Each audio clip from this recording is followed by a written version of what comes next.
ओम श्री गुरुवे नमः।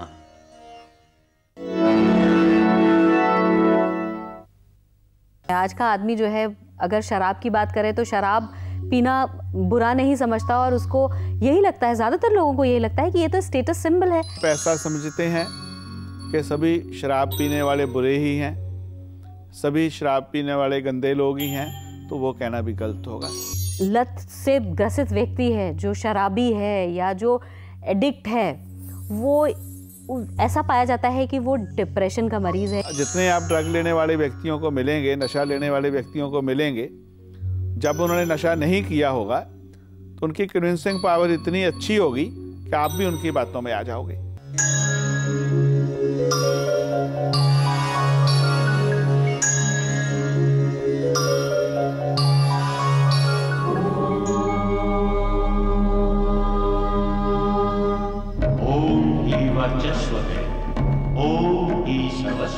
जीर्ण तन या हीन मन हो या मनस का फेर हो, पाप की दुविधा हो या फिर इस जगत का घेर हो, शरण अध्यात्म को अपना बना कर दे, एक और विज्ञान से रिश्ता बना कर दे। वेद आयुर्वेद हो या हो ग्रहों की मुश्किलें, शुद्ध अनुष्ठान हो या सत्कर्म की मंजिलें, अध्यात्म में हर रास्ता है पास आकर दे, एक और विज्ञान से रिश्ता बना कर दे, एक और विज्ञान से रिश्ता बना कर दे।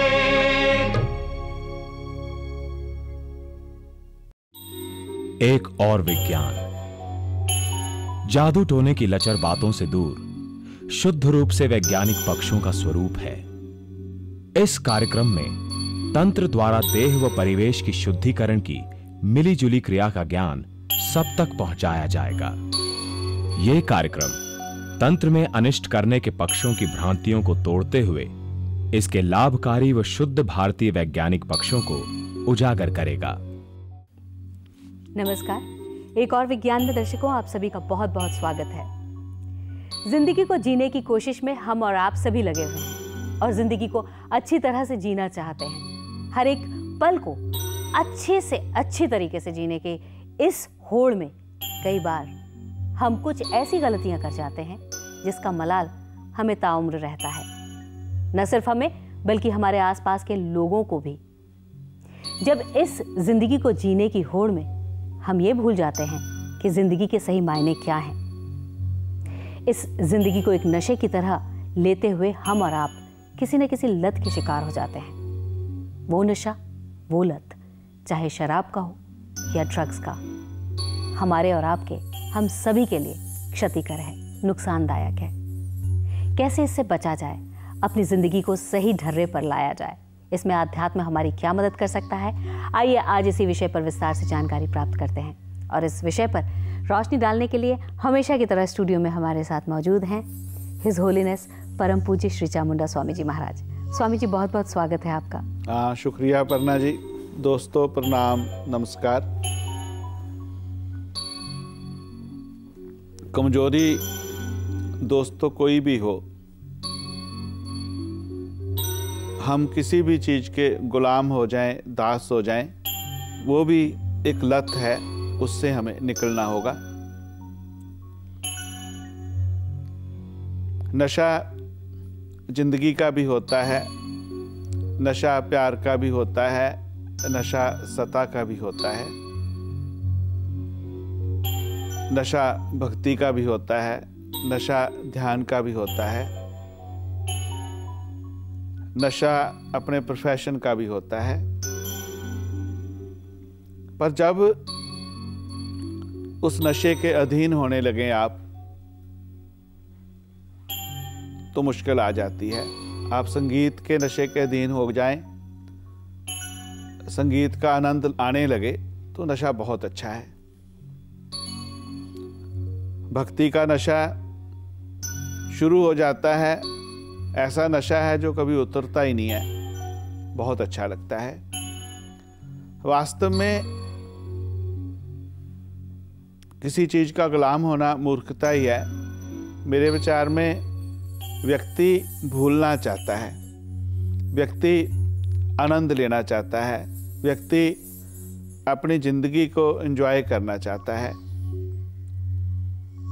कभी कभी उसको लगता है कि कष्टों से मुक्ति के लिए, तो कभी कभी ज़िंदगी को एंजॉय करने के लिए नशा लेने लग जाता है। कब वही आनंद, कब वही उसकी एंजॉयमेंट उसकी कमजोरी बन जाती है, जहाँ तक उसकी ज़िंदगी के लिए भी कभी कभी खतरा बन जाती है, कभी कभी उसके पूरे परिवार के लिए बहुत बड़ी समस्या बन जाती है। तो आज ये समस्या एक परिवार की नहीं, एक समाज की नहीं, एक देश की नहीं, दोस्तों पूरे विश्व की समस्या है। चाहे वो ड्रग का नशा है, शराब का नशा है, चाहे और बहुत से नशे हैं। जब आप उनकी दुनिया में जाकर के देखते हैं तो पता चलता है कि वो लोग कितने दुखी हैं, उनके साथ प्यार करने वाले कितने दुखी हैं, उनके परिवार वाले कितने दुखी हैं। वो सबसे ज़्यादा दुखी हैं समाज वाले, देश वाले, क्योंकि कोई भी एक व्यक्ति भी अगर इस विश्व में गलत आदत के कारण परेशान है तो सभी दुखी होंगे। तो इस दुख से कैसे हम बच सकते हैं, कैसे इसका समाधान हो सकता है, कैसे हम मदद कर सकते हैं ऐसे लोगों की, कैसे एक अच्छा रास्ता उन लोगों को मिल सकता है, इसी चर्चा को आगे बढ़ाते हैं अपर्णा जी के साथ। स्वामी जी, नशे की आज क्योंकि बात हो रही है और बात बहुत गहन है, गूढ़ है। अमूमन ऐसा देखा जाता है आज के समय में, आज का आदमी जो है अगर शराब की बात करें तो शराब पीना बुरा नहीं समझता और उसको यही लगता है, ज़्यादातर लोगों को यही लगता है कि ये तो स्टेटस सिंबल है। अगर हम शराब नहीं पिएंगे तो बाकी के हमारे जो साथी हैं, हमारे जो लोग हैं, वो कहेंगे कि ये तो पिछड़ा हुआ है, या इसे कुछ आता नहीं है, या ये हमारे साथ उठने बैठने के लायक नहीं है, या हमारे साथ बात करने के लायक नहीं है। यानी कहीं उस चीज़ को मिटाने के लिए, यानी उस दायरे को मिटाने के लिए एक जो शुरुआत होती है कि हम बाकियों से पीछे नहीं हैं, इससे जो शुरुआत होती है वो जाके जो नशे की लत में या शराब की लत में जो तब्दील हो जाती है, उसके पीछे किस तरीके की मानसिकता होती है स्वामी जी? क्या आदमी वाकई ये सोच के शुरू करता है और बाद में उसको लत लग जाती है, या फिर कोई कमज़ोर आदमी होता है वही इसका शिकार होता है, या फिर बहुत समझदार आदमी भी इसके चंगुल में आ जाता है? इसके चंगुल में अपर्णा जी कोई भी आ सकता है, कभी भी आ सकता है। पर सबसे पहले एक बात हमें समझनी होगी कि अगर तो आप ऐसा समझते हैं कि सभी शराब पीने वाले बुरे ही हैं, सभी शराब पीने वाले गंदे लोग ही हैं, तो वो कहना भी गलत होगा। आप कहोगे कि जो नहीं पीते हैं वो सब अच्छे ही हैं, ये कहना भी गलत होगा। ऐसे ऐसे लोग हैं जो शराब तो नहीं पीते हैं पर लोगों का खून पी जाते हैं, उनको तो हम उनसे भी बुरा कहेंगे। तो कोई भी चीज आपको गुलाम ना बना ले। आप देखें, अपना बिजनेस करते हैं, आप अपना काम करते हैं, कभी कभी आपके साथी काम करने वाले, जहां आपके अधीन काम करने वाले, कभी कभी आपको प्रेशराइज होकर के दबाना चाहते हैं, आपको गुलाम बनाना चाहते हैं कि आप उनके ऊपर डिपेंड हो जाएं।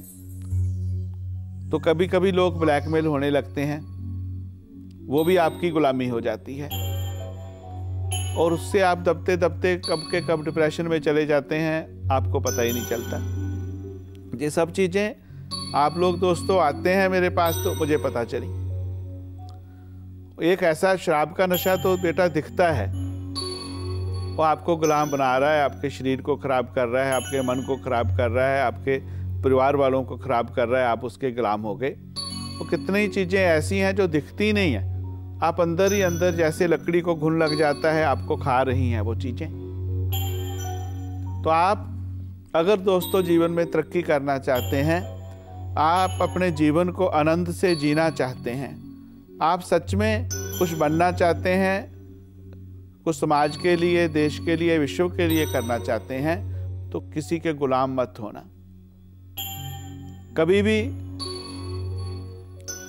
कोई आपको एहसान दिखा करके, आपको डाउन करके कुछ करवाना चाहता है तो मत करना उस बात को। बहस से कुछ नहीं करना।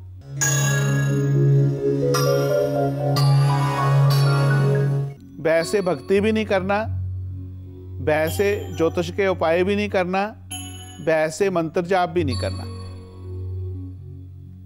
एक दिन इस भय से आपने कुछ कर लिया, आगे चल करके कोई और भय दिखाएगा तो कहीं ना कहीं उस भय के, उस डर के आप गुलाम हो जाएंगे, चाहे वो शराब का ही नशा हो।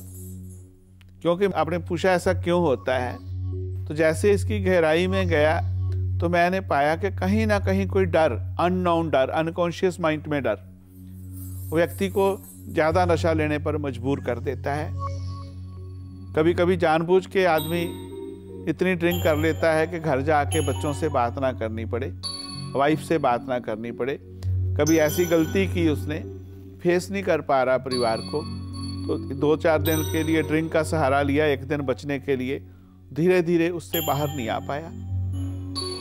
कभी बिजनेस में नुकसान आ गया, फिर उसने इस चीज़ का सहारा लिया, सहन नहीं कर पाया।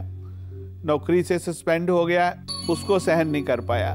कहीं पे समाज में अपमान हो गया, उसको सहन नहीं कर पाया। वो सोचता है कि नशे के कारण मैंने सबको इस समस्या का समाधान कर लिया। वास्तव में उसने उस समस्या को और बढ़ाना शुरू कर दिया। दोस्तों, कोई भी समस्या है, आपको उस समस्या का सामना करना ही पड़ेगा। जितना शुरुआत में कर लेंगे उतना ही जल्दी आप उसका समाधान ढूंढ लेंगे। जैसे शास्त्र कहते हैं, अग्नि को, बीमारी को, कर्ज को, दुश्मन को कभी कमजोर नहीं समझना चाहिए। शुरुआत में इसका इलाज कर लेंगे तो बहुत अच्छा है। अग्नि है, छोटी सी कैंडल आपका पूरा घर जला सकती है। न्यूयॉर्क में पीछे एक घटना हुई, अगरबत्ती से पूरा घर जल गया। तो स्वामी जी, जो ये लत है, जो ये नशा है, ये भी एक तरीके से घर को जला ही देती है। अमूमन ऐसा देखा जाता है कि जो लत से ग्रसित व्यक्ति है, जो शराबी है या जो एडिक्ट है, वो ऐसा पाया जाता है कि वो डिप्रेशन का मरीज़ है, या वो डिप्रेस होता है और उसका एक साइकिल सा बन जाता है कि वो पीने लगता है, फिर कुछ दिन शायद ठीक रहता है, उसके बाद फिर पीने लगता है। यानी एक साइकिल की तरह से ये चलता है। और कई बार ऐसा देखा जाता है कि पेशेंट जो है वो 24 घंटे इस लत से निकलना ही नहीं चाहता। तो ऐसी स्थिति में, जबकि क्योंकि बहुत सारे रिहैबिलिटेशन सेंटर्स बने होते हैं, बहुत सारी तमाम तरीके की साइंटिफिक चीज़ें जो हैं, जो प्रयोग में लाई जाती हैं, उसमें भी वो व्यक्ति आराम नहीं पाता। तो क्या कहीं ऐसा भी होता है स्वामी जी कि कुछ, अगर हम ज्योतिष के नज़रिए से देखें तो कुछ व्यक्ति की ग्रह दशाएं ऐसी होती हैं जो कि उसे ऐसा कुछ करने पर मजबूर करती हैं, या जो सर्कमस्टांसेस हैं उससे वो व्यक्ति इतना ज़्यादा डरा हुआ होता है कि वो भाग जाता है, वो इसके अलावा उसे और कोई ऑप्शन ही नहीं नज़र आता। जैसे आप सोचें कि कभी कभी आप रोज साउथ इंडियन खाना खाते हो, कहीं बाहर चले जाएं तो आपको साउथ इंडियन नहीं मिलता है कुछ दिनों तक, तो आप उसके लिए पागल हो जाते हैं। इसी तरह से एक दिन ड्रग लिया किसी ने, उसके बाद उसको नहीं मिलती है ड्रग तो ढूंढने लगता है। आप एक बात देख के चलो कि कोई भी नशा लेने वाला बच्चा, नशा लेने वाला व्यक्ति, हम कहते हैं कि गांव में उसकी कंपनी ऐसी है, चलो उसको दूसरी जगह में भेज देते हैं, शायद वहाँ जाके सुधर जाएगा। शुरुआत में हम ऐसा ही करते हैं, उसको दूसरी जगह भेजते हैं, कोई उसको नहीं जानता है, फिर भी वहाँ जाके वो लोगों को ढूंढ लेता है, कोई ना कोई उसको मिल जाता है। इस तरह और कहीं उसको अनजाने देश में भेज देते हैं, फिर भी वहाँ कहीं ना कहीं वो ढूंढ लेता है।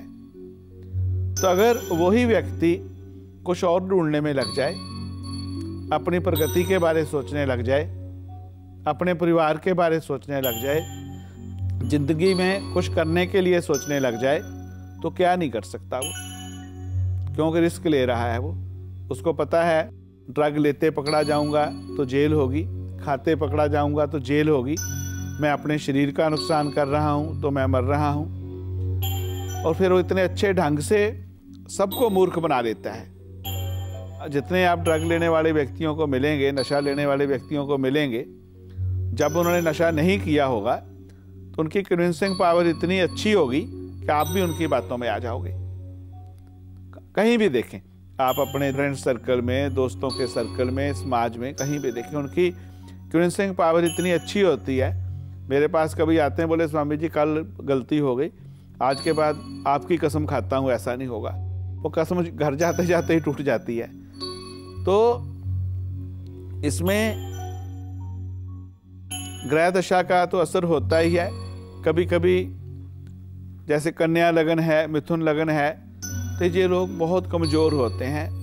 ये घर से सोच के जाते हैं कि मैं मेडिकल का टेस्ट देने के लिए जा रहा हूँ। रास्ते में कोई आदमी मिलता, बोले नहीं आजकल तो कंप्यूटर की अच्छी स्थिति चल रही है, तुम कंप्यूटर का करो। बोले ठीक है। और आगे जाते हैं, बोले नहीं आर्ट्स ही लेना चाहिए, अभी और कुछ नहीं करना, उसकी बहुत डिमांड हो रही है। तो वहाँ जाके कंफ्यूज हो जाते हैं, घर से कुछ करने के लिए निकलते हैं, करके कुछ आते हैं, अपने फैसले नहीं ले पाते।